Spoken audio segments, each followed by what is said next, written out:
આપણું નામ? રમણીકલાલ ધનજીભાઈ દોશી. હાલે આડેસર મઢીવાડ વાસની અંદર રહી છે. હા, મઢીવાડ વાસની અંદર રહી છે. આજે ગઈ રાતે વાવાઝોડાના કારણે અતિવૃષ્ટિ જેવું વાતાવરણ થઈ ગયું હતું. રાત્રે 2:30 વાગે અમે જ્યારે વાસમાંથી પસાર થયા હતા, દરગાહની બાજુમાં જે પેલું ઝાડ 5 હતા આખા અમે પડી ગયા હતા એકદમ. અને જે લાઇટનો થાંભલો છે એ પણ અત્યારે પડું થઈ રહ્યો છે.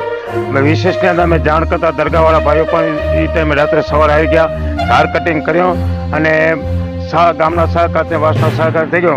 અમારી એક જ ધારણા છે કે તાત્કાલિક લાઇટના થાંભલા જે બાકી છે 2 પડે એવા છે, એ લાઇટવાળી જોખમ કર્યું હતું તો એ લાઇટ થાંભલા તાત્કાલિક થઈ જાય, જેથી કરી જોખમમાંથી અમે ડરી. અમારી બાજુમાં ઉપાસો છે, જૈન ઉપાસો સાધુજી માત્ર સાધુ ભગવાન તો ત્યાં છે અત્યારે, જેથી કરી જોખમ ન રહે એ માટે તાત્કાલિક ધોરણે યુદ્ધના ધોરણે લાઇટના વાયર થઈ જવા, લાઇટ ઊભું થઈ જાય છે. તો એમાં નમ્ર છે દરગાહવાળા ભાઈઓ તથા અમારા સમાજના ભાઈઓ બધા ઉભા થઈને અત્યારે આપ જોઈ રહ્યા છો કે જાહેર કાસ્ટિંગ કરીને એનું જે વસ્તુ પડી છે જે અમે ઉપરાવે છે દરગાહવાળા ભાઈઓ અમારા સાથેમાં.